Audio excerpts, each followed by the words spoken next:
दोस्तों इस वीडियो में आप लोग सीखेंगे शंकु का आयतन कैसे निकाला जाता है, शंकु का वक्र पृष्ठीय क्षेत्रफल कैसे निकाला जाता है और शंकु का संपूर्ण पृष्ठीय क्षेत्रफल कैसे निकाला जाता है। तो अगर आप कक्षा 8 में पढ़ते हैं, कक्षा 9 में पढ़ते हैं या फिर कक्षा 10 में पढ़ते हैं, तब तो ये वीडियो आप सभी लोगों के लिए बहुत ही महत्वपूर्ण है, क्योंकि आप लोगों में एक चैप्टर होगा क्षेत्रमिति यानी कि मेंसुरेशन। तो आप में ये जरूर दिया होगा शंकु, मतलब कि क्षेत्रमिति चैप्टर में शंकु के बारे में आपको पढ़ना होगा। और ये जो वीडियो है वो शंकु के ऊपर एकदम बेसिक वीडियो है। तो अगर आपको ये समझ में नहीं आएगा तो फिर आगे का चीज़ नहीं समझ में आ पाएगा। तो मैं आपसे रिक्वेस्ट करूँगा कि आप लोग इस वीडियो को पूरा ज़रूर देखिएगा, तभी जा कर के आपको इनके बारे में अच्छे से समझ आ पाएगा। तो चलिए वीडियो शुरू करते हैं। तो देखिए यहाँ पे शंकु का सभी सूत्र दिया गया है। तो हम लोग सूत्र समझने से पहले हम लोग ये जान लेते हैं कि शंकु होता क्या है, ठीक है। तो देखिए शंकु को इंग्लिश में कहते हैं कोन। तो यहाँ पे देखिए मैंने एक शंकु बनाया हुआ है, ठीक है। इसकी सहायता से आप लोग शंकु अच्छे से समझ सकते हैं। तो यहाँ पे आप देख सकते हैं जो भी इस आकृति का दिखेगा उसे हम लोग शंकु कहते हैं, ठीक है। तो यहाँ पे आप लोग देख सकते हैं नीचे एक वृत्त बनाया गया है और यहाँ पे ये कुछ ऊपर नुकीला भाग में उठा हुआ है। तो इस आकृति का जो भी कुछ दिखेगा उसको हम क्या कहेंगे, उसको शंकु कहेंगे। एग्जाम्पल के लिए जोकर की जो टोपी होती है वो शंकु के आकार की होती है। तो जोकर की टोपी को हम लोग शंकु कह सकते हैं, ठीक है। तो इस आकृति का जो कुछ भी दिखेगा उसको हम क्या कहते हैं, उसको शंकु कहते हैं। तो देखिए शंकु के बारे में हम यहाँ पे सूत्र देख लेते हैं। तो शंकु के आयतन का सूत्र होता है 1/3 पाई आर स्क्वायर एच। अब देखिए शंकु के आयतन को हम लोग इंग्लिश में कहते हैं वॉल्यूम ऑफ अ कोन। अब यहाँ पे देख लेते हैं शंकु का वक्र पृष्ठीय क्षेत्रफल क्या होता है। तो शंकु के वक्र पृष्ठीय क्षेत्रफल का सूत्र होता है पाई आर एल, ठीक है, यानी कि curved surface area of a cone. शंकु के संपूर्ण पृष्ठीय क्षेत्रफल का सूत्र होता है पाई आर कोष्टक में एल प्लस आर, यानी कि whole surface area of a cone. तो यहाँ पे मैं आपको बता दूं, आपको ये तीनों सूत्र याद करना पड़ेगा, ठीक है। अब इसमें आर क्या होता है, एल क्या होता है, एच क्या होता है, पाई क्या होता है, ये सब हम लोग अभी समझेंगे। अब यहाँ पे एक चीज़ और समझ लीजिए कि आर एच और एल में ये संबंध होता है। एल बराबर होता है रूट में H square plus R square, यानी कि अगर आपको एच दिया है, आर दिया है, एल नहीं दिया है, एल पता करना है तो आप लोग इसी सूत्र से एल का मान निकालेंगे। हम लोग एल का मान भी निकालना सीखेंगे इसी वीडियो में। अब देखिए एच क्या होता है। तो एच मतलब हाइट, यानी कि शंकु की ऊंचाई को हम लोग एच से दिखाते हैं। शंकु का कुछ न कुछ ऊंचाई होगा। आर क्या होता है, शंकु के आधार की त्रिज्या को आर से दिखाते हैं, आर मतलब रेडियस। और एल क्या होता है, शंकु की तिरछी ऊंचाई को हम लोग एल से दिखाते हैं। तो तिरछी ऊंचाई को हम लोग तिर्यक ऊंचाई भी कहते हैं, ठीक है। अब यहाँ पे इनको हम थोड़ा बेसिक तरीके से समझ लेते हैं, यानी कि प्रैक्टिकल समझ लेते हैं। एच क्या होता है, शंकु की ऊंचाई को हम लोग एच से दिखाते हैं। अब देखिए यहाँ पे ये शंकु है। अब यहाँ पे ऐसे उल्टा करेंगे तो नीचे आप देख सकते हैं ये पूरा एक वृत्त है, ठीक है। अब इस वृत्त में यहाँ पे एक केंद्र है, ये बिंदु है। अब इसी बिंदु से पूरा इस बिंदु के बीच में जो भी दूरी होगा उसको हम क्या कहते हैं, उसको शंकु की ऊंचाई कहते हैं। फिर से समझ लीजिए, इस बिंदु से लेकर इस बिंदु के बीच में जो भी दूरी होगा उस दूरी को हम लोग एच से दिखाते हैं। अब आर क्या होता है, आर शंकु के आधार की त्रिज्या होता है। आधार मतलब होता है नीचे वाला हिस्सा, ठीक है। तो शंकु के नीचे वाले हिस्से की त्रिज्या को आर से दिखाते हैं। अब देखिए शंकु इस तरह से रहता है, नीचे वाला हिस्सा क्या है, एक वृत्त है। तो इसी वृत्त की त्रिज्या को हम लोग आर से दिखाते हैं। अब देखिए यहाँ पे केंद्र है, यहाँ पे ये परिधि है, तो इनके बीच में जो भी दूरी होगा उसको आर से दिखाया जाता है। अब एल क्या होता है, तो शंकु की तिरछी ऊंचाई को एल से दिखाते हैं। अब तिरछी ऊंचाई क्या होता है, तो देखिए यहाँ से लेकर पूरा यहाँ तक इनकी कुछ ना कुछ दूरी होगा। अगर हम ऐसे नापेंगे तो ये कुछ ना कुछ दूरी होगा कि नहीं, तो इसी दूरी को हम शंकु की तिरछी ऊंचाई कहते हैं, ठीक है।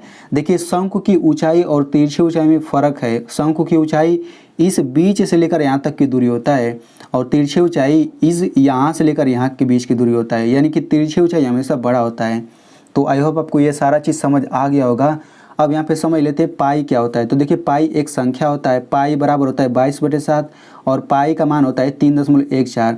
मतलब 22 में 7 से भाग देंगे तो ये इतना आता है। मतलब पाई का ये दोनों ही मान हम लोग इन सवालों को हल करते समय पाई की जगह पे हम चाहें तो 22/7 भी रख सकते हैं, हम चाहें तो 3.14 भी रख सकते हैं। लेकिन मैं आपसे बोलूँगा कि आप हमेशा ही पाई की जगह पे ये रखिएगा, हल करने में सुविधा होता है, ठीक है। तो चलिए अब हम लोग सवालों को हल करते हैं। तो यहाँ पे देखिए मैंने एक सवाल लिया हुआ है, इसी में पूरा सवाल मैंने लेने की कोशिश की है। इस सवाल में क्या कहा गया है देखिए ध्यान से, इसमें कहा गया है एक शंकु के आधार की त्रिज्या 21 सेंटीमीटर तथा ऊंचाई 28 सेंटीमीटर है, ठीक है।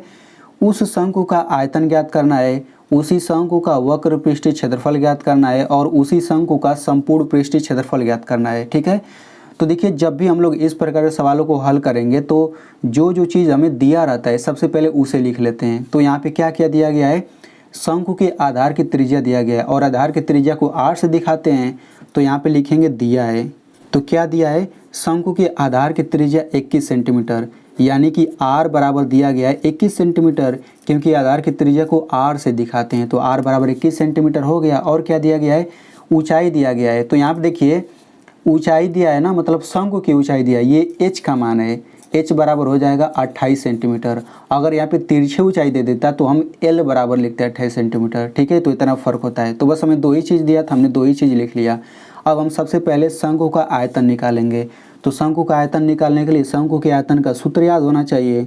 तो यहाँ पे लिखेंगे शंकु का आयतन बराबर, तो शंकु के आयतन का सूत्र क्या होता है, शंकु के आयतन का सूत्र होता है 1/3 पाई r स्क्वायर h। तो आपको सूत्र भी याद होना चाहिए। तो इसी सूत्र में हम सभी का मान रख लेते हैं, आपका आंसर आ जाएगा। तो देखिए इस सूत्र का मतलब क्या होता है, इस सूत्र का मतलब ये होता है 1/3 गुणा, इनके बीच में गुणा होता है, यहाँ पे गुणा होगा, यहाँ पे गुणा, यहाँ पे गुणा, ये हो जाएगा पाई, फिर गुणा, r पर 2 घात है मतलब r का 2 बार गुणा, r पर 3 घात रहता है तो r का 3 बार गुणा करते हैं, और यहाँ पे h।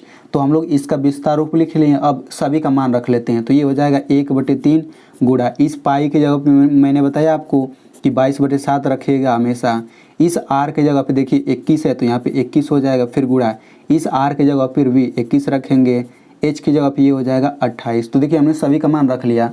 अब यहाँ पे हम लोग काटते पीटते हैं। तो यहाँ पे एक रूल याद रख लीजिए कि जब भी भिन्नों का और संख्याओं का गुणा किया जाता है तो भिन्न में चूंकि नीचे भी संख्या होता है ना, तो हम लोग नीचे वाली संख्या को ऊपर वाले के साथ काट पीट सकते हैं। हमेशा नीचे वाली संख्या को ऊपर वाले के साथ काट सकते हैं, सीधा सीधा कभी नहीं काट सकते हैं। तो देखिए 3 नीचे है और ऊपर 22 है, 21 है, 21 है, 28 है। तो हम 3 से इसमें जो भी कटता है उसको हम काट सकते हैं। तो 3 से 22 नहीं कटता, 21 कटता है, तो ये हम काट देंगे, 3 7 21, ठीक है। अब देखिए 7 नीचे है, ऊपर 22 है, 7 है, 21 है, 28 है। तो हम 7 से किसी को काट सकते हैं। तो 7 से हम इस 7 को भी काट सकते हैं, 7 से 21 को भी काट सकते हैं। तो ये हो जाएगा 7 त्रिका 21। तो अब क्या बचेगा, ऊपर बचेगा 22 गुणा 7 गुणा 3 गुणा 28, ठीक है। तो आप लोग इन सभी का गुणा कर लीजिएगा। तो आप लोग इन सब का गुणा करेंगे तो ये आपका आ जाएगा 12,936, ठीक है। इन सब का गुणा करेंगे तो इतना आएगा। अब यहाँ पे समझ लीजिए एक चीज़, केवल इतना ही लिखेंगे तो आंसर गलत हो जाएगा। इसके बाद आपको मात्रक भी लिखना ज़रूरी होता है। तो देखिए आयतन जो होता है ना, हमेशा आयतन जब भी निकालेंगे 3 घात होता है। मतलब देखिए r और h ये सब सेंटीमीटर में दिया है, तो आप यहाँ पे सेंटीमीटर लिख लीजिए और यहाँ पे 3 घात लगाइएगा। तो यहाँ पे ये 3 घात क्यों लगाते हैं वो समझ लीजिए। तो आप शंकु का आयतन निकालें, चाहे घनाभ का आयतन निकालें, चाहे बेलन का आयतन निकालें, चाहे गोला का आयतन निकालें, आप लोग आयतन किसी भी चीज़ का निकालेंगे ना तो वहाँ पे 3 घात लगाना जरूरी है। तो हमने सेंटीमीटर लिखा और ये 3 घात लगा दिया। अगर ये सब मीटर में दिया रहता तो हम यहाँ पे मीटर लिखते फिर 3 घात लगाते हैं, मतलब 3 घात लगाना जरूरी है। इसके बाद जो होगा ये आपका आंसर हो जाएगा। तो इस तरीके से शंकु का आयतन कितना हो गया, 12,936 सेंटीमीटर क्यूब। तो इस तरीके से पहला आंसर आ गया। अब हम लोग शंकु का वक्र पृष्ठीय क्षेत्रफल निकालेंगे, ठीक है। तो यहाँ पे सबसे पहले लिखेंगे शंकु का वक्र पृष्ठीय क्षेत्रफल बराबर, तो शंकु के वक्र पृष्ठीय क्षेत्रफल का सूत्र क्या होता है, ये सूत्र होता है पाई आर एल, ठीक है।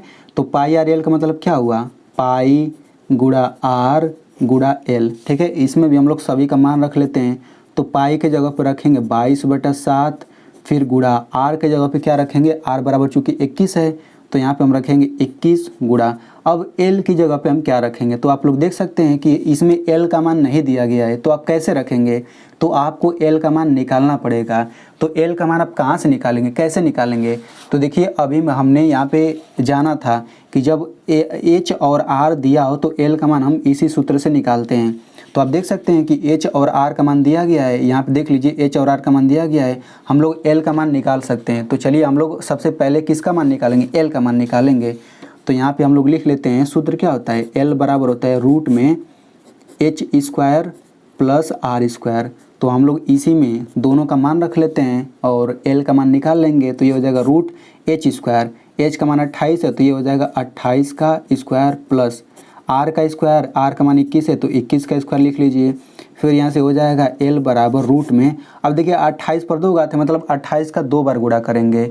तो जब आप 28 का 2 बार गुणा करेंगे तो ये आपका आ जाता है 784, फिर प्लस 21 का 2 बार गुणा करेंगे तो ये आपका आ जाता है 441। ठीक है, अब यहाँ पे इन दोनों को जोड़ लेंगे तो ये हो जाएगा एल बराबर रूट में, इन दोनों को जोड़ेंगे तो ये आपका आ जाएगा 1225। ठीक है, तो जब आप लोग एल का मान निकालेंगे ना तो रूट में कोई एक संख्या आ जाएगा हल करने के बाद में। तो इस रूट का मतलब क्या होता है, रूट का मतलब होता है वर्गमूल, यानी कि 1225 का वर्गमूल आपको बताना है। तो आप लोग वर्गमूल निकालने का तरीका आप लोग जान लीजिएगा।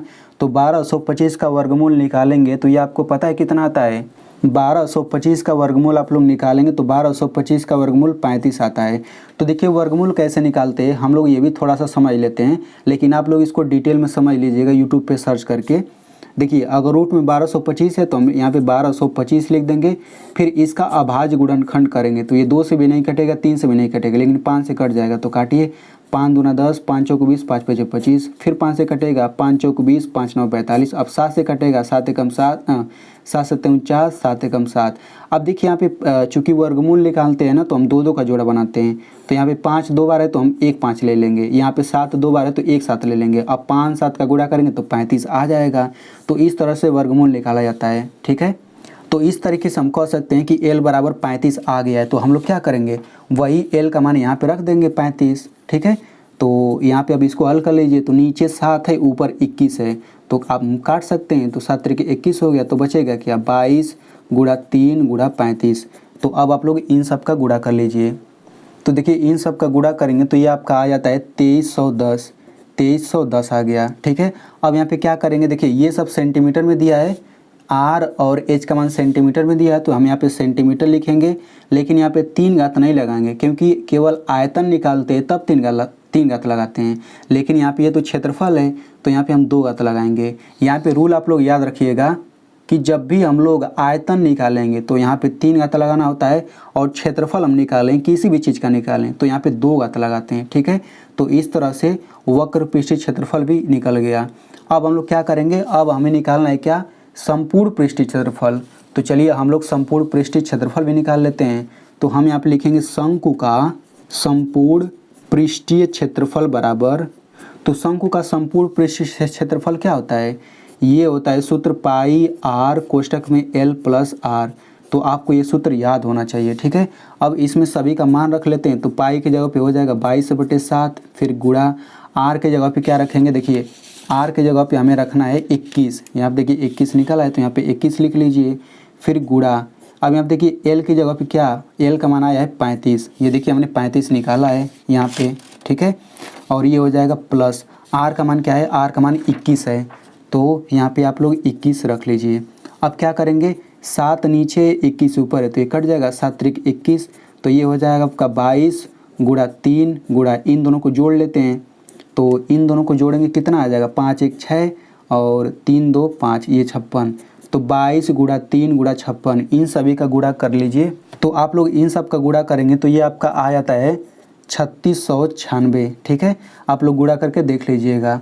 तो ये देखिए ये भी क्षेत्रफल है, तो हम लोग यहाँ पे लिखेंगे सेंटीमीटर और यहाँ पे 2 घात लिखेंगे। ठीक है, तो इस तरीके से शंकु का संपूर्ण पृष्ठीय क्षेत्रफल इतना सेंटीमीटर आ गया। ठीक है, तो यहाँ पे मैं सवाल को फिर से यहाँ पे दिखा दे रहा हूँ, आप लोग चाहें तो इसका स्क्रीनशॉट ले सकते हैं। ठीक है, तो शंकु का आयतन हम लोग इस तरीके से निकालेंगे, आप लोग इसका स्क्रीनशॉट ले लीजिए। और यहाँ पे देखिए शंकु का वक्र पृष्ठीय क्षेत्रफल इतना आ गया है तो इसका भी आप लोग स्क्रीनशॉट ले सकते हैं। और फिर यहाँ पे देखिए शंकु का संपूर्ण पृष्ठीय क्षेत्रफल निकला है और हमने एल का मान कैसे निकाला है, आप लोग इसका भी स्क्रीनशॉट ले सकते हैं। तो देखिए दोस्तों, मैंने आपको इतना अच्छे से समझा दिया, तो अगर आपको ये समझ आ गया है तो आप लोग इस वीडियो को अपने दोस्तों के साथ ज़रूर शेयर करिएगा, क्योंकि उन्हें भी अच्छे से समझ आ जाएगा। और मेरी मेहनत के लिए इस वीडियो को कम से कम 1 लाइक ज़रूर करिएगा।